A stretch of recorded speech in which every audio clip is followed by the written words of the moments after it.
नमस्कार दोस्तों आज हम करने जा रहे हैं 11th क्लास का चैप्टर फर्स्ट, जिसका नाम है सेट्स। तो इसी की डेफिनेशन से स्टार्ट करते हैं। सेट क्या होता है? A set is a well defined collection. क्या होता है set? Set is a well defined collection of objects जिसके अंदर एक कोलेक्शन हो और वो कोलेक्शन अच्छी तरीके से डिफाइंड हो, उसे हम कहते हैं सेट। जैसे कि अगर हम बात करें कि अगर हम अलग अलग बच्चों से पूछे, छोटे बच्चों से कि आपको किस चीज से डर लगता है, तो सबका जवाब अलग अलग होएगा। तो वो हमारा एक सेट नहीं है। हमारा सेट वो है जो यहाँ पे भी सेम हो और कहीं और भी सेम हो। फॉर एग्जाम्पल, अगर मैं कह दूं कि इवन नंबर को लिखो, तो इवन नंबर का सेट कैसे होगा? हम अगर 10 बच्चों से कहेंगे इवन नंबर का सेट लिखो, तो 10 के आंसर सेम है आएंगे। ठीक है। तो इसी तरह ये वेल डिफाइंड मतलब हर एक जगह पर जो उसकी डेफिनेशन है वही अप्लाई होगी। वो एक अच्छी तरीके से वेल डिफाइंड होगा, वेल डिफाइंड कोलेक्शन होगा वो चीजों का, उसे हम क्या कहेंगे? सेट। तो चलो आगे चलते हैं दोस्तों। अब हम लिखते हैं इसके टाइप्स। क्या लिखते हैं? Types of set. टाइप। तो सबसे पहला टाइप है एम्प्टी सेट। क्या? Empty set. एम्प्टी सेट क्या होता है? एम्प्टी सेट ए सेट। क्या? A set which does not contain, एक ऐसा सेट जो कंटेन नहीं होता एनी एलिमेंट, जिसके पास कोई भी एलिमेंट ना हो। एक ऐसा सेट जिसके पास कोई भी एलिमेंट ना हो, उसे हम क्या कहते हैं? उसे कहते हैं एम्प्टी सेट। उसके बाद सेकंड नंबर पे आता है हमारा फाइनाइट सेट। क्या आता है दोस्तों? Finite set. फाइनाइट सेट क्या होता है? विच has a finite number of elements, जिसके पास जो a finite number of elements, एक ऐसा सेट जिसके एलिमेंट्स को काउंट किया जा सके, जिसके अंदर की वस्तुओं को, जिसके अंदर की चीजों को हम काउंट कर सके। और सेट के अंदर जो भी चीजें होते हैं उन्हें हम क्या कहते हैं? Elements. Which has a finite number of elements. और थर्ड नंबर पे आता है हमारा इनफाइनाइट। क्या आता है? Infinite set. इनफाइनाइट सेट किसे कहते हैं? जैसे कि नाम से हम देख पा रहे हैं इनफाइनाइट का मतलब उसके अंदर इनफाइनाइट एलिमेंट होंगे। A set which has a set which consist infinite number of elements, जिसके एलिमेंट्स को हम काउंट ना कर सके, जिसके नंबर को हम काउंट ना कर सके उसे कहते हैं फाइनाइट सेट। और जिसके एलिमेंट्स को हम काउंट कर सके उसे कहते हैं फाइनाइट सेट। और एम्प्टी सेट, जिसके पास कुछ एलिमेंट ही ना हो। ठीक है, आगे चलते हैं दोस्तों। Equal set. If two set have exactly same elements, अगर किन्हीं दो सेट के पास सेम एलिमेंट्स हो तो उन्हें हम बोलेंगे दीज आर इक्वल सेट। फिर इसके बाद आता है हमारा, क्या आता है दोस्तों? सबसेट। क्या? सबसेट। What is subset? हमारे पास मान लीजिए एक सेट है ए, उसके एलिमेंट्स क्या है? ये देखिए जो मैंने निशान बनाया है, सेट को हम इसी से डिनोट करते हैं, इसी के अंदर लिखते हैं। जब भी हमें सेट लिखना होगा तो हम ऐसे दो करली ब्रैकेट्स बनाएंगे और उसके अंदर हम जो लिखेंगे वो उस सेट के एलिमेंट्स कहलाएंगे। क्या कहलाएंगे दोस्तों? उस सेट के एलिमेंट्स। अब मान लो मैंने कोई सेट ले लिया ए और उसके अंदर मैंने नंबर रख लिए 1 2 3 एंड 4। फिर ले लिया सेट बी, उसके अंदर मैंने एलिमेंट्स ले लिए 2 एंड 3। क्या? 2 एंड 3। तो हम यहाँ पे कहेंगे जो सेट बी है, जो सेट बी है, सेट बी क्या, set B is the subset, set B is the subset of set A, set B is the subset of A. ठीक है दोस्तों, तो यहां से अपनी सबसेट की डेफिनेशन क्या बनती है, ए सेट क्या, a set is said, a set is said to be, a set is said to be subset, a set is said to be subset of other set, कोई set किसी दूसरे set का, a set is said to be subset of other set, कोई set किसी दूसरे set का subset कब कहलाएगा, if all elements, if all elements, अगर इसके सभी elements, if all elements of this set, अगर इसके सभी elements, if all elements of this set is contained in that set, in that set, अगर जैसे कि यहां पे ए और बी ये दो है, अब देखिए बी के सारे एलिमेंट ए के अंदर कंटेन है, बी के सारे एलिमेंट ए के अंदर कंटेन है, तो B is the subset of A, क्योंकि ए से ही ये निकला है बी, इसलिए B is the subset of A. और ये देखिए ये होता है सबसेट का सिंबल। ठीक है दोस्तों, आगे देखिए पावर सेट, क्या, पावर सेट, फिर आता है हमारा पावर सेट। पावर सेट क्या होता है, एक कोलेक्शन ऑफ क्या, एक collection of all subset of A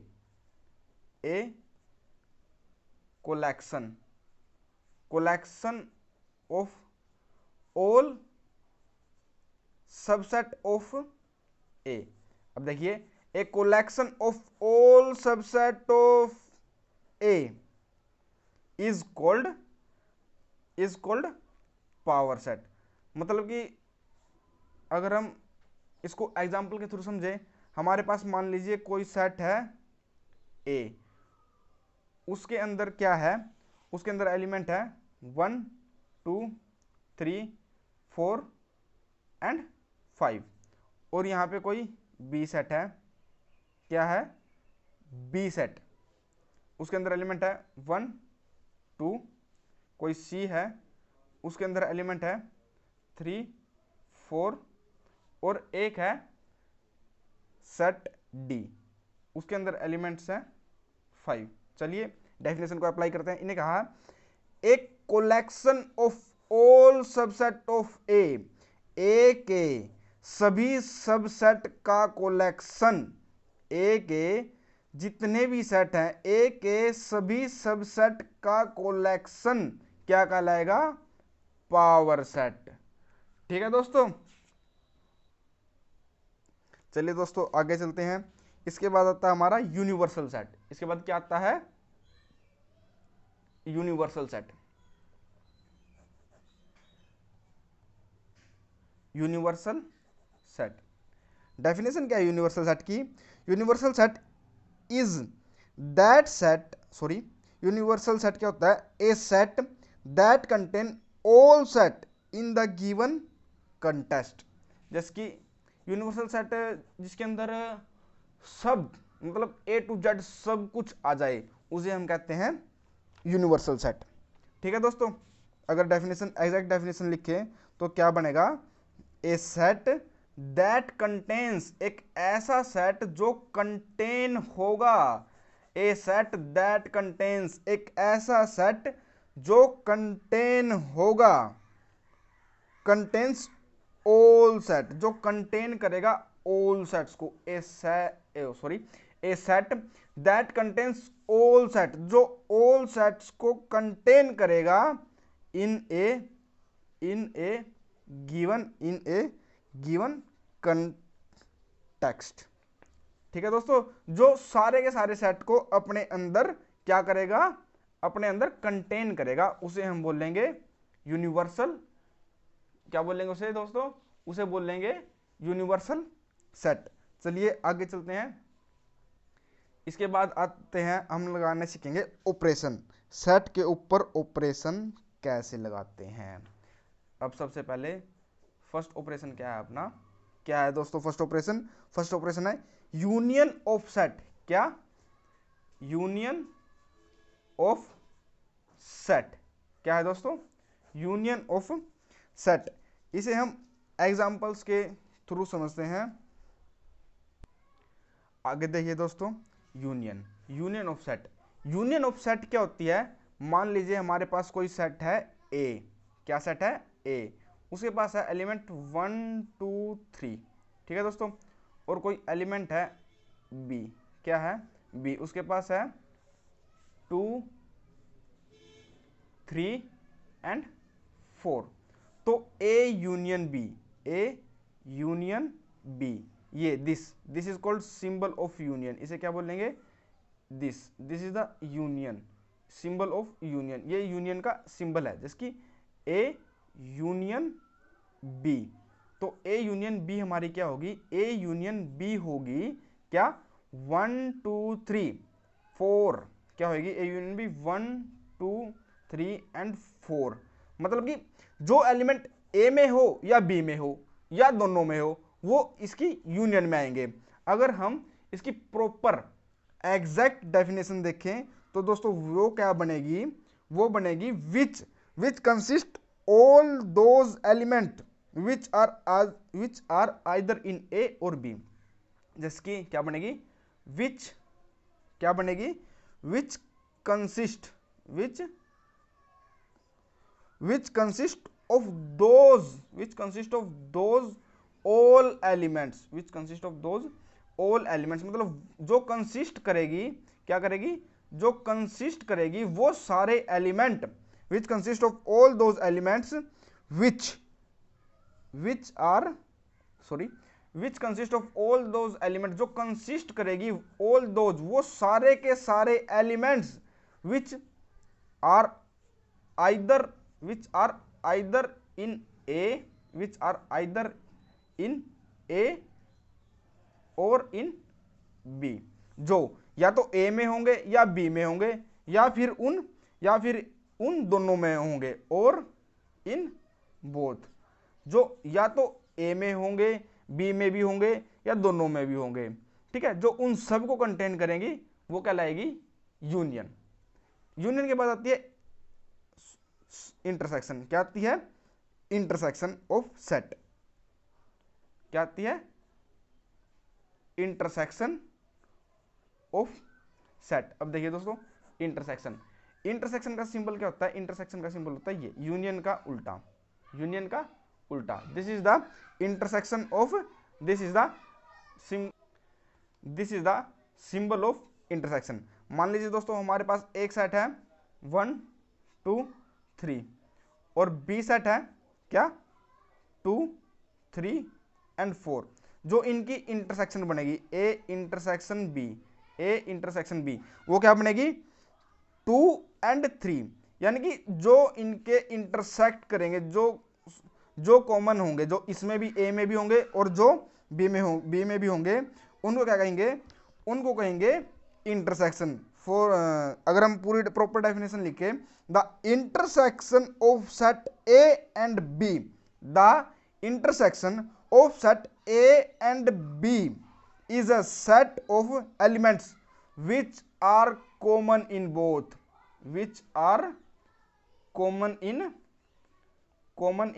both, जो दोनों में होंगे, ए में भी होंगे और बी में होंगे, which are common in both, जो दोनों में होंगे, ए में भी होंगे और बी में भी होंगे, उसे क्या कहेंगे? इंटरसेक्शन। इसका सिंबल है। और यूनियन क्या होंगे? जो ए में हो, बी में हो या दोनों में हो, वो उसे कहेंगे हम यूनियन ऑफ सेट। अब चलिए दोस्तों, अब ये कर लेते हैं प्रॉपर्टीज। क्या कर लेते हैं? प्रॉपर्टीज। जैसे कि प्रॉपर्टीज क्या करेंगे? अब हम करेंगे प्रॉपर्टीज ऑफ यूनियन की प्रॉपर्टीज करते हैं। फर्स्ट प्रॉपर्टी क्या है? A union B is always equal to B union A. B union A. देखिए आप ए की यूनियन बी से करिए या बी की यूनियन ए से करिए, वो हमेशा इक्वल ही आएंगी।